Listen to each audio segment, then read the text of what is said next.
The whole mess started on a clear blue Saturday morning, the kind where the sky looks painted on and the air is just cool enough to keep you awake without biting, and I was out front in my red and black flannel shirt, tightening a loose bracket on my flagpole. The stars and stripes were snapping clean in the breeze above my front porch, bright and crisp after I'd put a fresh one up for the weekend. I'd been raising a flag at this house for 12 years without a single issue. Veterans Day, Memorial Day, 4th of July, and pretty much every normal Tuesday, because that's just who I am. I'd barely finished checking the clips when I heard heavy, uneven footsteps on the sidewalk and that familiar sharp clearing of a throat that meant only one thing: HOA trouble. I turned and saw Mark Rudd, the HOA president, strutting up the walkway with his clipboard hugged to his chest like a badge of honor, eyes narrowed at my flag as if it were a problem instead of a symbol.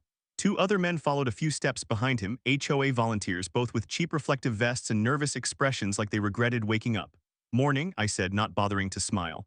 "Beautiful day for a flag." Mark's eyes didn't leave the pole. "That," he said, voice already loaded with disapproval, "is exactly what we need to talk about." I folded my arms. "My flag, your flag installation," he corrected, as if that somehow made his complaint sound smarter. "The manner in which it is displayed violates updated Homeowner Association guidelines." I blinked. "Updated when?" "Last night," he replied without irony. "As of this morning, your setup is non-compliant." I looked up at the flag, then back at him. "It's a standard flagpole mounted to the porch column. What's the problem?" He flipped through his clipboard theatrically. "Color interference, excessive motion, and unapproved mounting hardware." One of the volunteers shifted uncomfortably. I stared at him. "Color interference?" "Yes," Mark said, pointing at the flag. "The red, white, and blue disrupt the neutral visual palette of the community. Our homes are earth tones, the flag is not." I actually laughed. "You're complaining that Old Glory has too much color." His jaw tightened. "Don't twist my words. The HOA is not against flags. We simply require that they conform to our aesthetic standards." "Pretty sure the flag didn't ask your opinion," I said. The second volunteer, trying to help, piped up, "Mark, it's just a normal flag." Mark snapped around. "And it is mounted at an unapproved angle," he bellowed, jabbing his pen at the bracket. "Our new guidelines state that any exterior attachment must be at a 45-degree angle from the structure and made of HOA-approved material." I frowned. "First time I'm hearing about that." "That's because the guidelines were finalized at midnight," he said proudly. "You will be receiving the updated handbook within 7 to 10 business days." "So you wrote a rule after the flag was already up and declared me in violation of it this morning?" I asked. "Precisely," he said. "We must move quickly to maintain community standards." "That's not how rules work," I replied. "You don't get to retroactively punish people for something you decided while everyone else was sleeping." Mark's face tightened further. "The HOA can and will enforce visual harmony at all times, and as of this inspection, your flag installation is out of compliance on 3 counts: color dominance, hardware type, and motion frequency." I stared at him. "Motion frequency." He gestured grandly at the sky. "It flaps too much." Mike, my neighbor from across the street, had wandered out by then, coffee mug in hand. He stopped at the edge of his driveway listening. "Did he just say the flag flaps too much?" Mark whipped his head toward him. "This is an official conversation. Please refrain from commentary." "You're in my friend's yard," Mike said. "I'll comment if I want." I turned back to Mark. "Let's get to the point. What exactly do you expect me to do?" He straightened his shoulders, clearly excited to deliver his decree. "You must remove the flagpole bracket from the column, cease daily display of the flag, and submit a formal request for an approved miniature lawn flag no larger than 12 inches by 18 inches on a stake no higher than 2 feet. I stared at him in disbelief. "You want me to trade my full-sized flag for a tiny yard decoration?" "A regulation flag," he corrected, "sized appropriately for this community." "No," I said simply. His eyes widened. "What do you mean, no?" "I mean I'm not taking it down." His face reddened. "You don't have a choice," he barked. "This is an HOA order." "You think your HOA rules outrank the US flag?" I asked. "I think my HOA rules outrank your opinion," he snapped back. Mike muttered, "That's gonna age badly." Mark stepped closer to the column, inspecting the bracket like it personally offended him. "This metal fixture was not part of the original build," he declared. "It must be removed." "It's been here for years," I said. "Nobody complained." "Because previous leadership was lax," he replied. "I am restoring standards." I took a deep breath. "Mark, this isn't about paint colors or lawn height. You're trying to tell me I can't fly my own country's flag on my own property." "You can," he said, "within the confines of HOA-approved sizes and locations.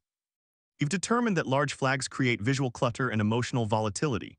I almost choked. "Emotional volatility?" "Yes," he insisted. "Some people may feel strongly about it. We must protect community feelings." "What about my feelings?" I asked. "What about my right to fly it?" "Your rights," he said sharply, "are subject to the governing documents you agreed to when you moved in."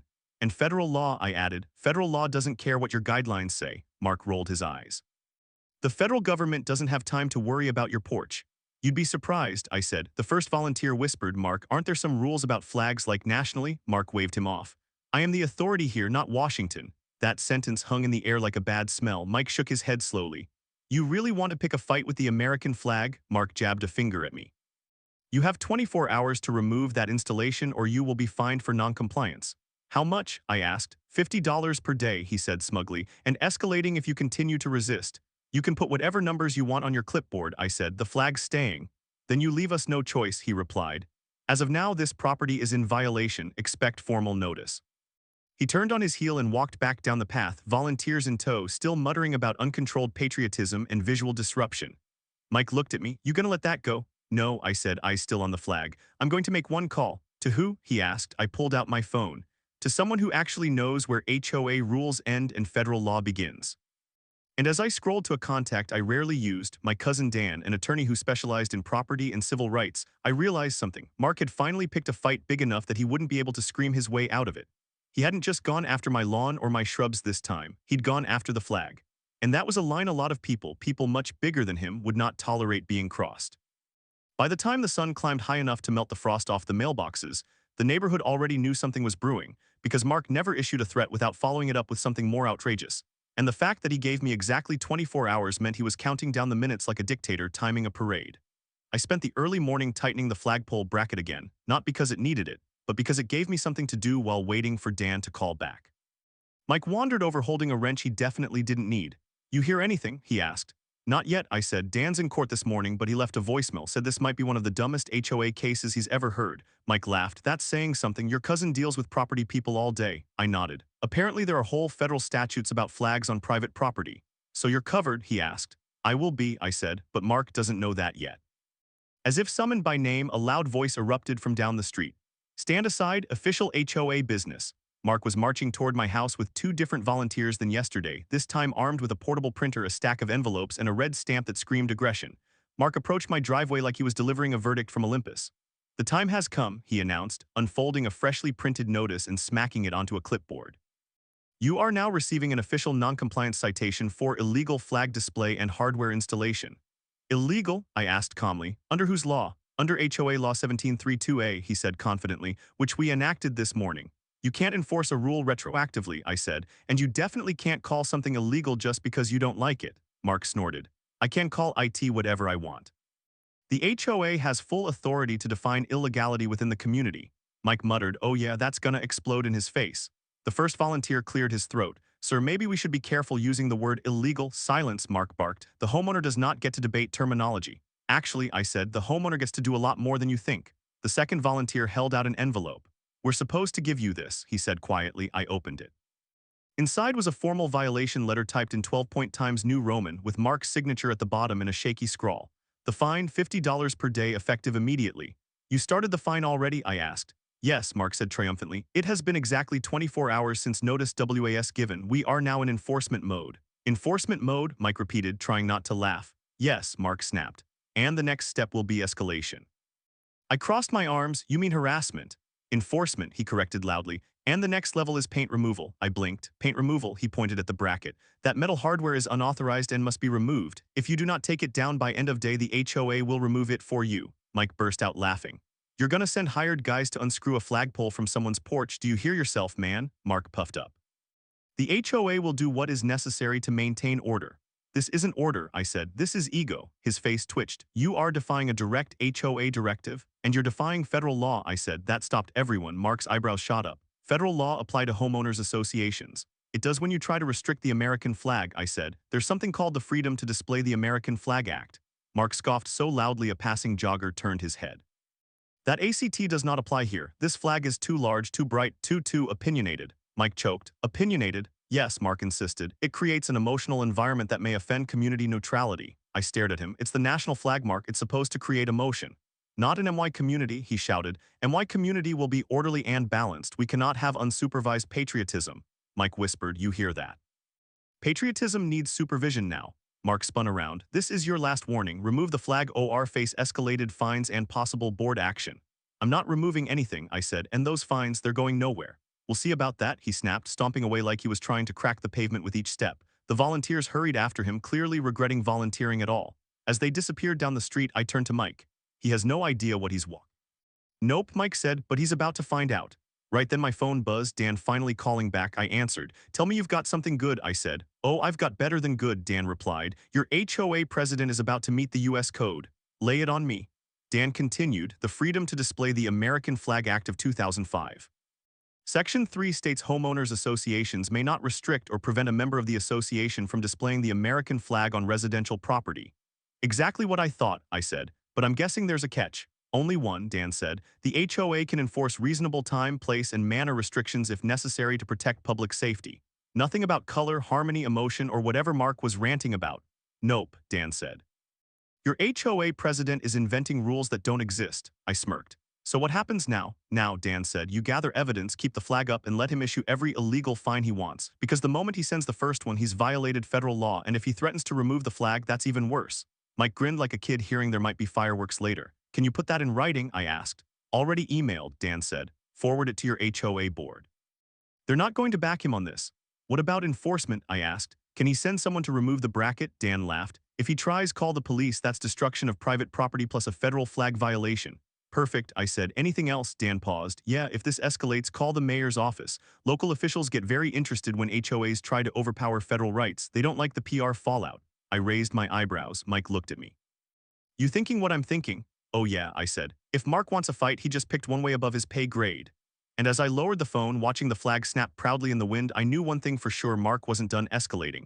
But this time, every step he took was going to bury him deeper. Because now it wasn't just me against him, it was federal law, and soon it might even be the mayor. By the next morning, the sun was blazing off every windshield in the neighborhood, and the flag on my porch was waving big and bold in the bright winter air, casting sharp shadows on the siding the way it always had. Except this time, everyone on the block was watching it like it was the opening act of a parade because word had spread that Mark was planning something big to shut me down. Mike knocked on my porch railing. You hear what he did? He asked, sipping from a dented thermos. I shook my head. What now? He printed 30 copies of the violation letter and taped them on every mailbox on this street, Mike said. Like you're some kind of neighborhood menace. I exhaled. He's losing it. No, Mike corrected. He lost it 3 violations ago. This is him digging for the bottom. Before I could answer, a loudspeaker cracked to life, another classic sign that Mark had entered one of his theatrical moods.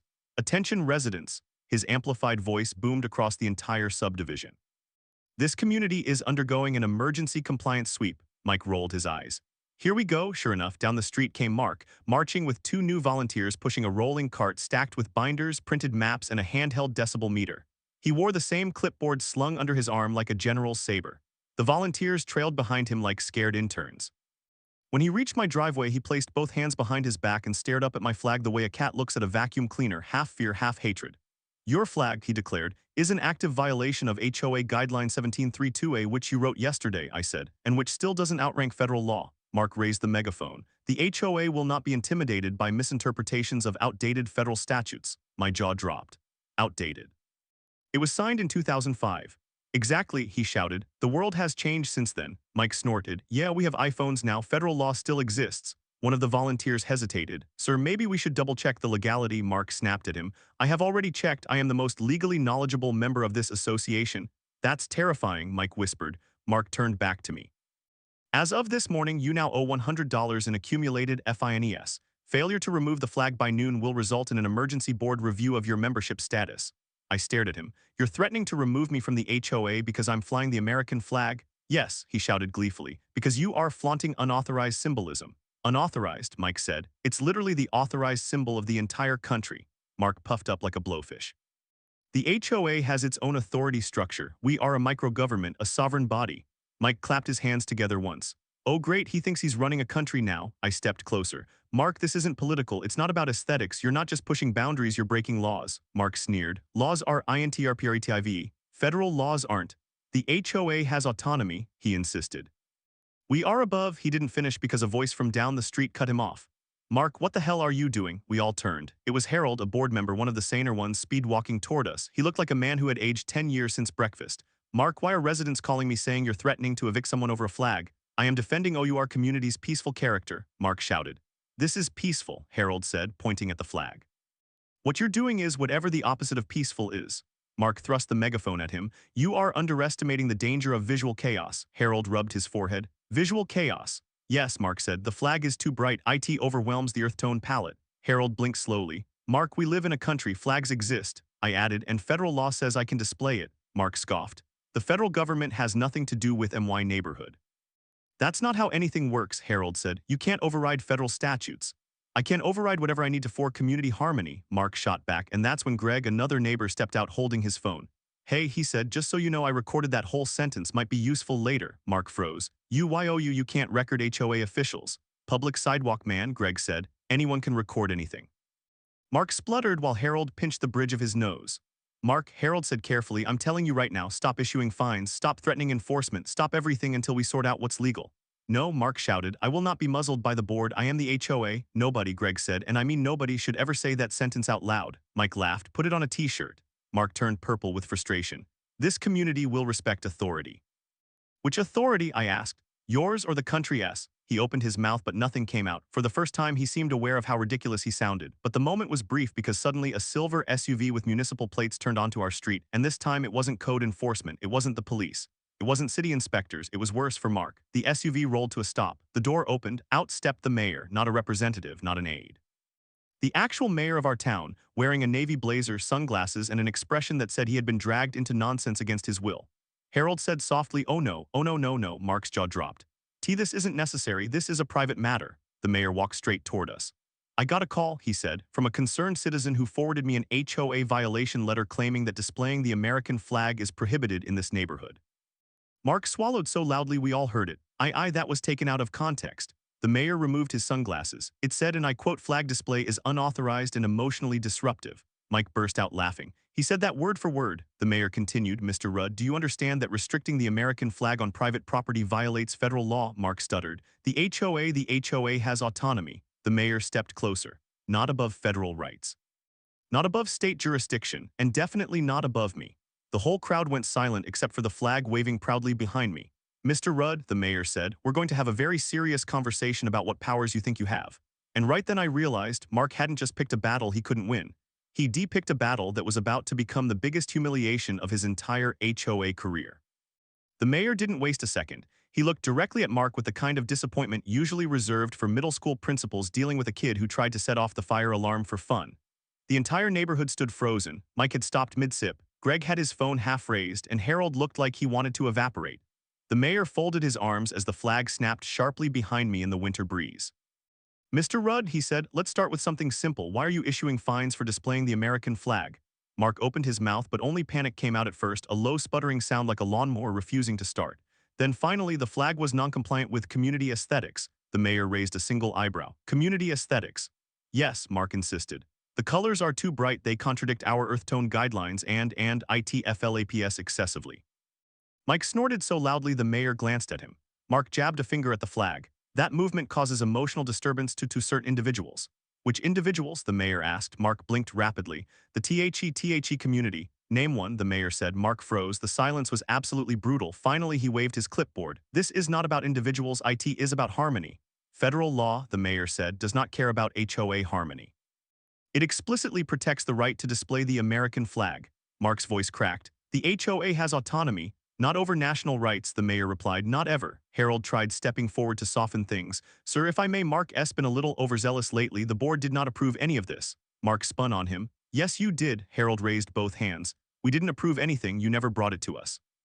That is because the board is too weak to handle real decisions, Mark yelled. The mayor exhaled slowly like he needed every ounce of patience left in his body. Mr. Rudd, you've threatened a resident with fines that violate federal law, attempted to enforce unauthorized rules, and distributed false citations around the neighborhood. Greg stepped forward, and he declared himself a sovereign government. Mark's face turned ghost white. That was a figure of speech. I have the recording, Greg said cheerfully. Would you like to hear it? No, Mark shouted. The mayor nodded. Actually, yes, I would. Greg tapped his screen and Mark's own voice blasted out. The HOA has its own authority structure. We are a micro-government, a sovereign body. The mayor closed his eyes in exhausted disbelief. Mr. Rudd, he said after a long pause, you don't have the authority to supersede municipal government, let alone the United States government. Mark took a step back. You don't understand. Without strict control, this community will descend into chaos. Chaos? Mike said. Over a flag? Yes, Mark bellowed. First it's this flag, then someone else will put up another, then another, and before you know it, the entire neighborhood will be visually overstimulated. Harold whispered to me, I swear to God he needs a vacation or a therapist. The mayor stepped forward. Mr. Rudd, I am ordering you to immediately rescind all citations related to this matter and issue a written apology. Mark gasped like a fish pulled out of water. AA apology. An HOA president does not apologize. He does when he violates federal law, the mayor said, and if you fail to comply we will pursue legal remedies. Legal remedies, Mark squeaked. On what grounds? Federal code, municipal authority, and misuse of HOA power, the mayor said. Shall I continue? Mark took another step back right into his own rolling cart, which nearly toppled. One of the volunteers steadied it. Sir, the man said quietly, maybe we should listen to him. No, Mark barked. We will proceed with enforcement, the mayor blinked. Enforcement of what? The flag removal, Mark shouted. I will show you all that the HOA is not to be ignored. Then like a villain in a cheap drama, Mark lunged toward my porch, not to attack me, not to fight, but to grab the flagpole bracket with both hands and start yanking on it like a man possessed. The entire neighborhood yelled at once. Hey, stop. You can't do that, the mayor himself shouted. Mark, that's destruction of property. But Mark didn't care. He was pulling violently, twisting the metal, trying to wrench the bracket from the column. The pole jerked, the flag whipped wildly, and the sound of metal scraping wood screeched down the street. I sprinted forward. Get your hands off it. Mark shrieked, the flag must come DOWN. Mike grabbed his waist to pull him back. Greg grabbed the pole to stabilize it. Harold was shouting at him to stop. Even the volunteers were pleading, but Mark had fully snapped, red-faced, panting, yanking like the bracket was personally responsible for all HOA suffering. The mayor yelled, officers. And that's when two municipal officers who had arrived with him moved in, grabbing Mark by the arms. Sir, that's enough. Let go of me. Mark croaked, I am the HOA. Not anymore, the mayor said. The officers pried him away from the column. Mark kicked, flailed, and kept screaming, you can't do this. I have authority. I make the rules. I control. No, the mayor said coldly, you don't. The officers held Mark back as he finally stopped resisting, not from compliance but because he was out of breath. Completely out of breath. He sagged in their grip like a defeated parade float. Mr. Rudd, the mayor said, you are hereby suspended from all HOA operations pending a full investigation, effective immediately. Mark's clipboard slipped from his hand and hit the pavement with a pathetic clatter. The volunteers stepped back. Harold looked relieved. Mike whispered, that was the most satisfying thing I've ever seen. The mayor turned to me. We'll handle the rest. Expect formal follow-up from my office and keep your flag right where it is. I nodded. Thank you, sir. As the officers escorted a gasping, wide-eyed Mark toward the sidewalk, the entire neighborhood stood in stunned, cathartic silence. And then, as if on cue, the flag snapped loudly in the wind, like a victory salute. The sun was still high when the officers finally led Mark down the sidewalk, his steps wobbling and uneven, the megaphone dangling from his hand like a fallen crown, and every man in the neighborhood watched in a stunned, almost reverent silence as the once self-proclaimed sovereign authority of our subdivision was escorted away from the very flag he tried to tear down. Mike let out a slow whistle. Man, I knew he'd snap one day, but that. I didn't have attacking a flagpole while the mayor watches on my bingo card. Harold rubbed his forehead with both hands. You and me both, and now the board gets to clean up this disaster.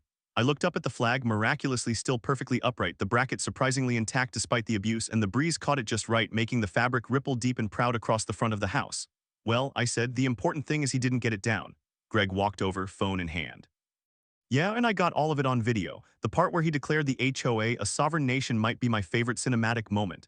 Mike clapped him on the shoulder. Upload it to the neighborhood group later, just blur his address so he doesn't sue for emotional distress. Harold sighed. Honestly, he might try.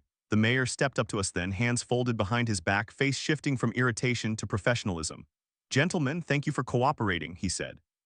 I want to be very clear, what happened today is not representative of proper HOA governance. Mike muttered, understatement of the year. Moving forward, the mayor continued, my office will work with the HOA board to ensure compliance with both state and federal law. That includes the Flag Act, which Mr. Rudd seems to believe does not apply to him. He thinks nothing applies to him, Harold said quietly. Well, the mayor said, that ends now. The board will appoint interim leadership until a community vote is held, and I strongly recommend transparency and community involvement going forward. I second that, I said. Harold took a deep breath. Sir, we really do want this to be a peaceful neighborhood. Mark just took everything too far. Too far, Mike said. He tried to arrest a flag. The mayor hid a smile. In any case, you should also know the city is not pursuing charges at this moment. We're treating this as an HOA governance failure, but if he attempts further enforcement or property interference, we will escalate. Good, I said. What about the fines? All fines issued by Mr. Rudd, the mayor said firmly, are nullified immediately. The HOA board will send corrections. Greg pumped a fist. Justice. And the mayor added, pointing at my porch, your flag stays exactly where it is. That bracket isn't going anywhere.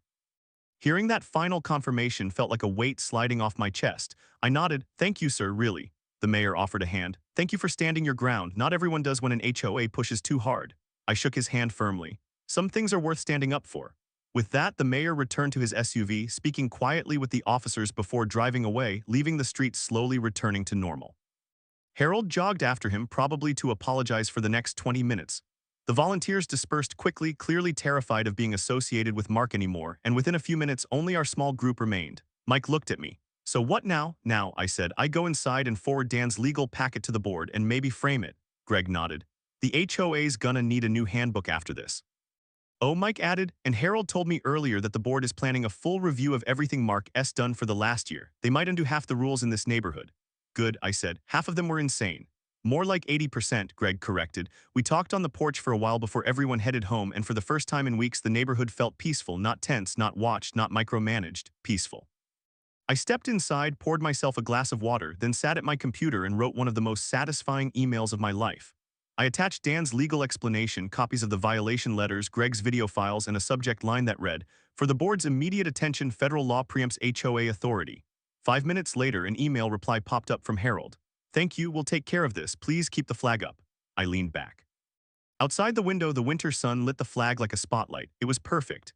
Later that evening, not nighttime, but that golden late afternoon hour where the world looks warm even in the cold, I stepped out to check the mailbox.